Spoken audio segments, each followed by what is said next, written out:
শত্রুতা এবং মরহম বাবু আলী সরকার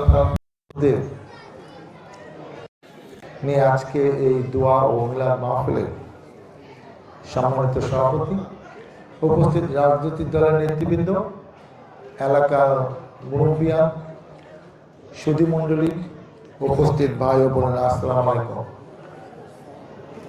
আমি এই 2-3 মাসে যত অনুষ্ঠান করেছি, উঠান বৈঠক বলেন কিংবা অন্যান্য আলোচনা সভা বলেন,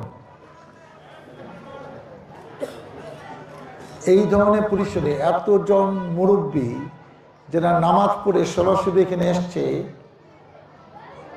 এতগুলা মুরব্বী দাড়ি টুপিওয়ালা লোক আমি একসাথে এই 2-3 মাসে দেখি নাই। সেজন্য আমি একটা সুযোগ নিলাম যে ভাই আমার এই বক্তৃতার আগে দিতে দে, এরা যদি 2-4 জন উঠা চলে যায় আধা ঘন্টা পরে 40 মিনিট, কেন আমাদের তো বক্তা অভাব নাই, 20-30 জন 40 জন আছে, কথা কইতেই থাকবো। যারা আমার কথা শোনার লেগে আইছে তারা আমার কথা না শোনায় চলে যেতে পারে। সেই জন্য তাদের কাছ থেকে চাই নিচ্ছি যে আমি 5-10 মিনিট একটু কথা বলি। অনেকে আমাকে 20 বছর আগে দেখছে, 25 বছর আগে দেখছে, নাম শুনছে, আমার বাবারে চিনে, দাদারে চিনে, অনেকদিন পরে আসছে যেখানে একটু আলোচনা হবে, আমাদের পোলাটার একটু দেখে আসে। তো তারা দেখতে এসে যদি কিছু শুনতে না পারলো, জানতে না পারলো, তাহলে তাদের কষ্টটা কি? বাড়ির কাছে এসেও তারা দেখতে পারলো না, শুনতে পারলো না। সেই জন্য আমি সুযোগটা নিছি। আজকে বাবু আলীর নাম শুনে আমি একটু অবাক হইলাম। আমার দাদা নজর আলী দানের বাবার নাম হলো মাধুদামা, তার বাবার নাম কিন্তু বাবু আলী দান। তার মানে দাদার নাম হলো বাবু আলী। আজকে সেই পরিবারের একটি অনুষ্ঠানে আমরা সবাই সমবেত হয়েছি। আমি নিজেকে সৌভাগ্যবান মনে করছি যে এরকম একটি সুন্দর অনুষ্ঠানে, দোয়া মাহফিলে আমি শরীক হতে পেরেছি। আপনারা জানেন যে আমরা দোয়া করি যেন এই পরিবারে যে উদ্দেশ্য, যে নিয়ত নিয়ে আজকে দোয়া আয়োজন করেছে, আমরা সবাই দোয়া করে যেন তারা সবাই বেহেশত নসিব হন, তাদের পুণ্য লাভ করে তারা যেন ভালোভাবে বেহেশতে থাকতে পারে। আমরা যেটা বলতে চাই, যেন আপনারা জানেন আমাদের প্রিয় নেত্রী দেশনেত্রী বেগম খালেদা জিয়া অসুস্থ, খুবই অসুস্থ। ইতিমধ্যে আপনি এও শুনেছেন যে দলের ভারপ্রাপ্ত চেয়ারম্যান তারেক রহমান 25 তারিখে আসছেন এয়ারপোর্টে 12টার দিকে, এবং 26 তারিখ শুক্রবার দিন এবং এই 2:30 পরে এই স্মৃতিসৌধে আসবেন ফুল দিতে। তা আমরা 17 বছর যা অপেক্ষা ছিলাম সেই নেতাকে আমরা কাছে পাবো, সেটা নিয়ে আমাদের আলাদা একটা প্রস্তুতিতে আছে। পাশাপাশি আমাদের প্রিয় নেত্রী যিনি গুরুতর অসুস্থ, বয়স 80 বছর, দেখেন উনি দীর্ঘদিন এই দলকে নেতৃত্ব দিয়েছেন। পৃথিবীর ইতিহাসে খুব কম দেশই আছে যে স্বামী মারা গেলে তার ওয়াইফ ওই দলের হাল ধরে দলকে নেতৃত্ব দিয়ে বারবার ক্ষমতায় আসে। শহীদ রাষ্ট্রপতি জিয়াউর রহমান 78 সালে 1 সেপ্টেম্বর বাংলাদেশ জাতীয়তাবাদী দল নামে এই দল প্রতিষ্ঠা করে। এই দল প্রতিষ্ঠা করার দরকার ছিল, কারণ আওয়ামী লীগের অত্যাচারে মানুষ এমন অতিষ্ঠ হয়ে গেছিল, মানুষ বিকল্প নেতা, বিকল্প দল খুঁজছিল। সেই সময় শহীদ রাষ্ট্রপতি জিয়াউর রহমানের আগমন এবং এমন একটি দল তৈরি করে গেলেন, আজকে পাড়ায়, মহল্লায়, গ্রামে, থানায়, জেলায়, প্রতিষ্ঠানে, প্রত্যেকটি স্কুলে, কলেজে, অফিসে বিএনপি করেন এমন লোক নাই। দেখেন, একটা দল প্রতিষ্ঠা করা কিন্তু সুযোগ ব্যাপার না। শুধু তাই না, যখন আওয়ামী লীগের বড় বড় নেতারা সারেন্ডার করে পলায় থেকে দেশ থেকে চলে গেছে, উনি তখন স্বাধীনতা ঘোষণা দিলেন। উনি যুদ্ধে বীর বিক্রম পুরস্কার পাইলেন। কে পুরস্কার দিল? তাদের নেতা শেখ মুজিব। 65 সালে পারস্পরিক যুদ্ধ, পাকিস্তানের পক্ষ যখন পাকিস্তান ছিল, ইস্ট পাকিস্তান, ওয়েস্ট পাকিস্তান মিলে একটা পাকিস্তান, ইন্ডিয়ার সাথে যুদ্ধ হয়েছিল। সেই যুদ্ধ জিয়াউর রহমান পুরস্কার পাইছিল, একটা মেধাবী অফিসার। দেখেন, 79 সালের যে সংসদ নির্বাচন হল, যে নির্বাচনে আমার বাবা আপনাদের ভোটে কাশিমপুর কোনাবাড়িও তখন সাভারের সাথে ছিল, উনি বিপুল ভোটে বিজয় লাভ করে সেই নির্বাচনে সংসদে 300 আসনের মধ্যে বিএনপি পেয়েছিল 260টা, আওয়ামী লীগ পাইছিল 39টা, 39। তারপরে চক্রান্ত করে দেশি বিদেশি চক্রান্তে জিয়াউর রহমানকে হত্যা করা হয়, উনি শহীদ হন। তারপরে যে নির্বাচন হয়, জাস্টিস চারটা ভাইস প্রেসিডেন্ট ছিল, উনিও কিন্তু জনগণের ভোটে সরাসরি নির্বাচিত হন। 86-88 নির্বাচনে যায় নাই। 91-এ দেশনেত্রী বেগম খালেদা জিয়ার নেতৃত্বে আবার বিএনপি, যখন শেখ হাসিনা বলেছিল বিএনপি একটা সিটও পাবে না, বিএনপি 146টা সিট এবং আরও কিছু এমপি মিলে 151টা তো লাগে, প্রধানমন্ত্রী হয়, দল ক্ষমতায় আসে। 96 সালে যে নির্বাচনে আমি এমপি হলাম, সেই নির্বাচনে 116টা আসন নিয়ে বিরোধী দল ছিল, সবচেয়ে বড় বিরোধী দল বাংলাদেশে। আবার 2001 সালে 193টা আসন নিয়ে বিএনপি খালেদা জিয়ার নেতৃত্বে ক্ষমতায় অধিষ্ঠিত হয়। দেন একটা মানুষ, একটা মহিলা মানুষ স্বামীর রেখে যাওয়া কাজ দলকে কিভাবে নেতৃত্ব দিয়েছে আপনারা দেখেছেন। খালেদা জিয়া জীবনে কোনো বেফাস কথা কইছে, একটা কথাও আপনি বলতে পারবেন না। কোনো মিটিংয়ে শেখ হাসিনাকে টার্গেট কইরা, কোনো ব্যক্তিকে টার্গেট করে আজে বাজে কথা কইছে, টিটকারি দিয়ে কথা কইছে শেখ হাসিনা মতো, একটা উদাহরণ কেউ বলতে পারবে না।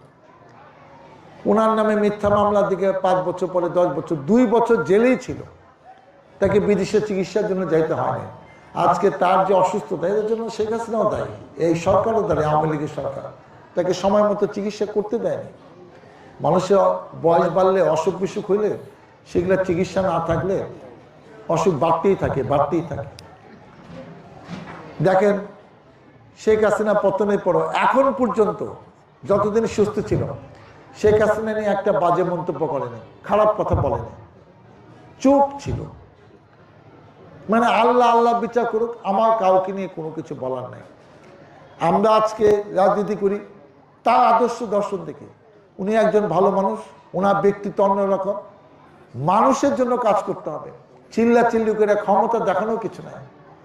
যে দেশে যদি ভোটে সত্যিকারে ভোটে কেউ নেতা হইতো, তাহলে এইসব আওয়ামী লীগের যারা নেতা হয়েছে, পদ পাইছে, মেম্বার হয়েছে, চেয়ারম্যান হয়েছে, এমপি হয়েছে, উপজেলা চেয়ারম্যান হয়েছে, মেয়র হয়েছে, কাউন্সিলর হয়েছে, মন্ত্রী হয়েছে, এটা অনেকে হইতে পারতো না এবং এত আকাম উকাম করতে পারতো না। আমি 2008 সালে নির্বাচন কোনো মতে করতে পারলাম, 18 সালের নির্বাচনে আমাদেরকে ক্যাম্পিং করতে দিল না। এবং পরে দেখলাম যে আগের দিন রাতে সিলমেরা আপনি ভরে রাখছে। একটি সরকার কতটা দেউলিয়া হইলে জনগণকে ভয় পায় যে জনগণ ভোট দেওয়ার দরকার নেই, কারণ জনগণের ভোট দিলে আমাদের বিরুদ্ধে দিবে। গায়ের জোরে ক্ষমতা বেশি দিন থাকা যায় না। যে মনে করে যে সমস্ত ক্ষমতা আমার, আসলে তো ক্ষমতা আল্লাহ, আল্লাহ ছাড়া পার্মানেন্ট ক্ষমতা কারণ নাই। আমি এমপি হইলে 5 বছর হবো, তারপরে আমি কই যাব? তো এরকম ক্ষমতা দেখানোর প্রয়োজন নাই। যে যেরকম ক্ষমতা দেখাবে, মিসইউজ করবে, মানুষের ক্ষতি করবে, কাউকে হত্যা করবে, কাউকে গুম করবে, মামলা দিবে, গ্রেপ্তার করাবে, তার জন্য সেরকম পরিণতি অপেক্ষা করছে। এই 5ই আগস্টে আমাদের শিক্ষা কি জানেন? আমরা এতদিন মনে করতাম যে সবার বিচার দুনিয়াতে হয় না, কিন্তু এরকম একটা দৃশ্যমান বিচার বাংলাদেশে মানুষের খুব দেখা দরকার ছিল। কারণ এখানে যারা আছে বেশিরভাগ লোকই কিন্তু কম বেশি মামলা খেয়েছে, অনেকে বাসার থেকে ধরে নিয়ে গেছে, দোকান থেকে ধরে নিয়ে গেছে, রাস্তা থেকে ধরে নিয়ে গেছে। মানে আমাদের অপরাধকে আমরা বিএনপি করি। আরে যে বিএনপিকে মানুষ পছন্দ করে, তো সেই বিএনপি করলে তোমার সমস্যা কোথায়? মানে আমাদের কাজ করতে দিবে না, মিছিল করতে দিবে না, কোনো অনুষ্ঠান করতে দিবে না, ভোট দিতে দিবে না, এইভাবে তো অনেক কিছু করলো। তোমার র্যাব, পুলিশ, আর্মি টার্মি সব কিছু, আওয়ামী লীগ, ছাত্রলীগ, যুবলীগ, এত কিছু চারদিকে সাজানো গোছানো বাগান, বাগান তছনছ করে তুমি যেভাবে পলায় গেলা, হ্যাঁ তুমি নাকি পলাও না, পলায় টলায় চলে গেল। এখন এই দেশকে তো আমাদের সবাই মিলে করতে হবে। একটা নির্বাচনের ডেট হয়েছে এবং দেখেন এই আমাদের নেত্রী জীবনে যতবার ইলেকশন করছে, 5টা পরে নিয়ম করলো যে আগে ছিল যে সব একা ইলেকশন করতে পারবো 300 আসনে, পরে এরশাদ নিয়ম করলো যে 5টা বেশি হবে না, 2008 সালে নিয়ম করলো 3টা বেশি না। 3-5-15 3বার আর একবার 3বার, যত সিট ইলেকশন করছে কোনো সিট থেকে সে হারে নেয়। 86 সালে শেখ হাসিনা আর খালেদা জিয়া মিলে একটা অলিখিত চুক্তি করলো যে এরশাদকে আমরা কোনো ছাড় দিব না, তার আন্ডারে কোনো নির্বাচনে যাব না, আন্দোলন চলবে, ইলেকশন বয়কট করলাম। 2 দিন পরে দেখলাম শেখ হাসিনা কিসের লোভে, সিটের লোভে না টাকার লোভে আমরা জানি না, সে ইলেকশনে গেল। এই যে খালেদা যে আপসীর নাম পাইল, শেষ দিন পর্যন্ত কিন্তু সে আপসীনই ছিল, কোনো অন্যায়ের কাছে মাথা নত করে না। আজকে দেখেন একজন পলায়া জীবন রক্ষা করছে, মানুষ তাকে ধিক্কার দিচ্ছে, আরেকজন দেশে আছে অসুস্থ, সারা বাংলাদেশে মানুষ তাকে দোয়া করছে। তাই আল্লাহ কাকে ভালোবাসে, আল্লাহ কাকে কি সম্মান দেয়, মর্যাদা দেয়, এটাও কিন্তু আমাদের শিক্ষা। অতএব কোনো কিছু নিয়ে বাড়াবাড়ি দরকার নেই। জীবন তো একটাই, ছোট্ট জীবন। আমি তো শত শত বছর বাঁচবো না, তা আমি কি নিদর্শন রেখে গেলাম, মানুষের জন্য কি কল্যাণ করে গেলাম, মানুষের সত্যিকারের উপকার করতে পারলাম কিনা। উপকার না করতে পারি, কারোর জন্য ক্ষতি না করি, কারণ ক্ষতি করলে তো আল্লাহর কাছে এটা লেখা হয়ে যাবে যে বাবা তুই তো এই ক্ষতি করছিস। তারপর তো আল্লাহ কাউকে তো ছাড়ে না, আল্লাহ দেখে দেখে দেখে, সময় মতো টান দেওয়া কয় তুই দেশের বাইরে যা, নাহলে দুনিয়া থেকে চলে যা, তোরা এই দেশে প্রয়োজন নেই। তো যে কথাগুলো এই কারণে বলছিলাম যে মানুষ অনেক হিসাবী। আমি লেখাপড়া জানি না জানি, কে ভালো না খারাপ এটা মানুষ ভালো বোঝে, কে যোগ্য, কাকে নেতৃত্বে আনা দরকার, কাকে দিয়ে কি হবে, এইটা এলাকা মানুষ বুঝে না, এটা আমি বিশ্বাস করি না। আর এদের কাছে আমি ভোট চাবো যারা আমার মানে দাদা পর্যন্ত চেনে, আমার 14 গোষ্ঠী চেনে, আমার বাবা কি করছে, এই বাবু কি করছে জানে, তাদের কাছে আমার নতুন করে পরিচয় দিয়ে আমি কি করছি অতি দেখলে আমি কিছুই বলবো না। এটা আমার বলা আমি মনে করি কাঠগড়াতে মুরব্বীদের কাছে দরকার নেই। অন্য জায়গায় দরকার আছে যেখানে অনেক বাইরের লোক, তাদেরকে আমার বংশ পরিচয় কি, আমার ভাই কি করছে, আমার বাবা কি করছে বলবো, কিন্তু আজকে এখানে এটা বলার দরকার নেই। ওই যে অনেক সময় বিয়ে বাজারে একটা কথা চালু আছে, জাতের মেয়ে কালো ভালো। তারপর আপনার বিয়ের সময় কেন বংশ পরিচয় খুঁজেন যে কোন বংশে পোলা দেখতো, কারণ বংশ হইলে একটা আম, ভালো আম গাছে আমই হয়, অন্য কিছু হইব না, টক আম হইব না, এটাই তো আমাদের বিশ্বাস। তো সেগুলা দেখেই তো আপনারা হিসাব নিকাশ করবেন, আপনারা সেগুলা বিবেচনা করবেন। আর এই নির্বাচন এমন গুরুত্বপূর্ণ, বিগত 3-4 নির্বাচনে তো আসলে আপনারা ভোট দিতে পারেন নাই, যাইতেও পারেন না। আপনারা জানেন যে নির্বাচন সুষ্ঠু হয় না, আপনি সম্মান নিয়ে বাড়িতে বসে ছিলেন, অনেকে গেছেন টেস্ট করার আগে, গিয়ে দেয় আপনার ভোট হয়ে গেছে, কারণ ওরা জানে এই লোক বিএনপিতে দিব, তার সেন্টার নিজেই বেড়ে নিছে। এইবার কিন্তু সেই নির্বাচন না, এইবার নির্বাচনের স্লোগান হলো আমার ভোট আমি দেব, যোগ্য প্রার্থী দেখে দিব, যাকে আপনি যোগ্য মনে করেন, যাকে আপনি পাশে পাবেন, যার উপর আপনার বিশ্বাস আছে, আস্থা আছে, যাকে দিয়ে কোনো ক্ষতি হবে না, যে এলাকা উন্নয়ন করবে, যাকে আগের থেকে চিনেন, সেগুলো হিসাব করে আপনি ভোট দেন, কোনো সমস্যা নাই। কিন্তু আপনি ভোট দিতে যায়েন, কারণ এবার 100% সুষ্ঠু নির্বাচন হবে এবং এই নির্বাচন দেশের জন্য খুবই গুরুত্বপূর্ণ। আজকে দেখুন যে 1400-1500 ছাত্র শহীদ হলো, এই কচি কচি বাচ্চারা যারা আমার মতো ডাক্তার হইতে পারতো, ইঞ্জিনিয়ার হইতে পারতো, সচিব হইতে পারতো, শিক্ষক হইতে পারতো, ভিসি হইতে পারতো, অ্যাডভোকেট হইতে পারতো, তাদের হইতে দেওয়া হয় নাই।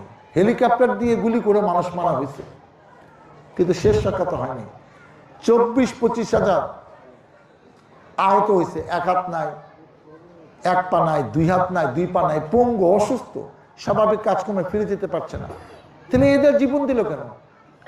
এই যে 71 সালে 30 লক্ষ শহীদ হলো, 2 লক্ষ মা বোন নির্যাতিত হলো, তো সেই স্বাধীনতা আমরা ভালো মতো দেখার আগে আর এক জালিম সরকারে পাল্লায় পড়লাম, আবার এরা জীবন দেবো। কয়দিন পর খালি জীবন দিব মানুষ এই দেশকে সুন্দর করার লেগা, দেশের শান্তি আনার জন্য, গণতন্ত্র ফেরার জন্য, বাক স্বাধীনতার জন্য, উন্নয়নের জন্য, অধিকারের জন্য, আর কত। আল্লাহ যেন আমাদের সবাইকে নসিহত করে যে যে সরকার ক্ষমতা আসবে তারা যেন দেশটা সুন্দরভাবে পরিচালনা করে। অনেক তো দরকার, পৃথিবীর অনেক দেশ এত উন্নত হয়ে গেছে, বাংলাদেশ কবে উন্নত হবে বলেন? তা আমরা চাই এই নির্বাচনের মাধ্যমে একটা সুস্থ ব্যবস্থা হবে, একটি দল ক্ষমতায় এসে দেশটার কথা যেন ভাবে। আমরা খালি নিজেদের সুযোগ সুবিধা আমি কি পাইলাম, এই সিস্টেম যেন বাংলাদেশে না থাকে। আমার এত সুযোগ সুবিধা থাকে না, আমি মানুষের কল্যাণে কাজ করতে চাই। আমার বাবা শুয়ে আছে জিরাবরে, আজকে যদি অন্যরকম ইচ্ছা থাকতো 17 বছর কষ্ট না সহ্য করে দেশ থেকে পালিয়ে যেতাম, আমেরিকাকে থাকতাম, দেশ থেকে যাইনি। কারণ আমি জানতি যে এক সময় শেখ হাসিনা এই দেশ থেকে বিদায় নেবে। কোনো জালিম সরকার পৃথিবীতে কোনো দেশে দীর্ঘদিন থাকে না, এক সময় তাকে বিদায় নিতে হয়। তো সেই আশায় ছিলাম, আল্লাহ ওসিলা এই যে এইসব শহীদদের রক্তের বিনিময়ে আজকে আপনাদের সামনে দাঁড়িয়ে দুটি কথা বলতে পারছি। তো পরিশেষে আমি শুধু এটুক বলবো, আমি আপনাদের কাছে দোয়া চাই, সহযোগিতা চাই, সমর্থন চাই। যখন আমি প্রথম এমপি হই তখন আমার বয়স ছিল 34 বছর। আবার 30 বছর পরে আপনাদের কাছে ভোট চাইতে আসছি, এখন বয়স আমার 64 বছর। ওই বয়সে কিছু ভুলভ্রান্তি হইতেও পারে, সেজন্য আমি দুঃখ প্রকাশ করছি, ক্ষমা চাচ্ছি। এই বয়সে ভুল হওয়ার সম্ভাবনা কম। ভুল তো মানুষের হয়, হবে না কেন, হইতে পারে, কিন্তু সম্ভাবনা কম। যতদিন বেঁচে আছে, আজকে আল্লাহ হায়াত দিছে দেখে তো আমি বেঁচে আছি, আমি তো নাও থাকতে পারি। শেখ হাসিনা তো আমার রিমান্ডে নিয়ে মেরে ফেলতে পারতো, গুম করে ফেলতে পারতো। আল্লাহ ইচ্ছা ছিল যে না তুই বেঁচে থাকবি, আমি বেঁচে আছি। এখন যদি নির্বাচিত হইতে পারি, এমন কিছু করতে চাই যেটার জন্য আব্বাকে যেরকম দেওয়ানি দৃশ্যাপকে যেন অনেক লোক মনে করে যে উন্নয়ন কি করছে জানি না, ওনার ব্যবহারটা ভালো ছিল, ওনার সাথে কথা বলে মনটা ভরে যেত। আমরা তো আব্বার মতো হইতে পারি না, কেউ তো বাবার মতো সব সন্তান হয় না, কিন্তু বাবার নীতি আদর্শ কিন্তু আমাদের আছে, সেইটা নিয়ে কিন্তু আমার চলার চেষ্টা করছি।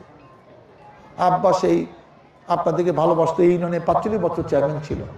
প্রত্যেকে বাড়ি মানে তাকে চিনতো, তার বাবাকে চিনতো, দাদাকে চিনতো, কারণ সে এই গ্রামে এই এলাকায় বড় হয়েছে। সে যখন চেয়ারম্যান হয় তখন তার বয়স 24 বছর, 23 বছর, 43-তে হয়, সে 20 সালে জন্মগ্রহণ করছে। তো ছোটোবেলা থেকে তো এইসব এলাকার চড়ে সে তো বড় হয়েছে। তখন রাজনীতি একরকম ছিল, একটা চেয়ারম্যানে একটা গণ্যমান্য ব্যক্তি যে মাতবুরি ছিল, পুলিশ টুলিশ ওনা ভয় পাইতো যে দেওয়ান সব বিচার করছে, এটা মামলা নাও দেবো না, সব বিচার মানো, এইসব মামলা আমি নিতে পারবো না। এখন তো মামলা একটা অস্ত্র হয়েছে, তুমি মামলা করছো, আমার একটা টাকা দাও, আবার তোমার মামলায় ঢুকিয়ে দিই। এখন তো বাংলাদেশে মামলাই খেলা। তো কবে দেশ ঠিক হবে আমি জানি না। তাই বিনীতভাবে বলতে চাই, এইবার নির্বাচিত হয়ে এমন কিছু করতে চায় যেটার জন্য এই এলাকার মানুষ মনে রাখে যে দেওয়ানের পদে বা কুল্লুকিরে এবার তো অনেক ভালো ভালো কাজ করতেছে, যে কাজ মানুষ মনে রাখবে। পরিশেষে আমি আপনাদের কাছে দোয়া চাই, ধানের শীষে ভোট চাই, আপনাদের ভোটে নির্বাচিত হয়ে আপনাদের পাশে থেকে আপনাদেরকে সাথে নিয়ে এলাকা উন্নয়ন এবং এই যে মাদক নিয়ে কাহিনী, কিছু লোক চাঁদাবাজি করতেছে ফুটপাতে, আরও অনেক কাহিনী, এইসব কথা ওই এলাকা মানুষকে বলতে চাই না, এগুলো আমি জানি না তা না। দেওয়ানি দেশের ছেলে ডাক্তার সালাউদ্দিন যদি এটা নির্মূল না করতে পারে, এই সাভারে অন্য কেউ এটা নির্মূল করতে পারবে না। কারণ বাবা আমি জন্মগ্রহণ করে দেখি বাবা অনেক সম্পদের মালিক, শত শত বিঘা জমির সে মালিক। তা আমাদের তো ওই টাকা নিয়ে কোনোদিন কষ্ট করতে হয়নি। আমি যদি না পারি, যাদের টাকা পয়সা নাই, যারা এমপি হয়ে টাকা কামাইছে, তারা এগুলা সমস্যার সমাধান করতে পারবে না। আমি আপনাদের প্রতিশ্রুতি দিলাম, যে অন্যায় আচরণগুলো হচ্ছে বিগত দিনে, কিংবা আমি যখন এমপি ছিলাম যে কাজগুলো আমি করতে পারি না, ইনশাল্লাহ আল্লাহ যদি চায় আমি নির্বাচিত হয়, সেই কাজগুলো আপনাদের সাথে নিয়ে, আপনাদের মতামত নিয়ে, আপনাদেরকে পাশে নিয়ে, এই অন্যায় অত্যাচার, মানুষের উপর কোনো জুলুম অত্যাচার এই এলাকা না, ঢাকা 19-এ কোথাও হবে না। এটা আমার শেষ ইচ্ছা। আপনারা ভোটে আমাকে নির্বাচিত করেন, আপনাদের জন্য আমি কিছু করতে চাই। মহান আল্লাহ তাআলা আমাকে যেন সেই তৌফিক দেয়। আল্লাহ হাফেজ। বাংলাদেশ জিন্দাবাদ।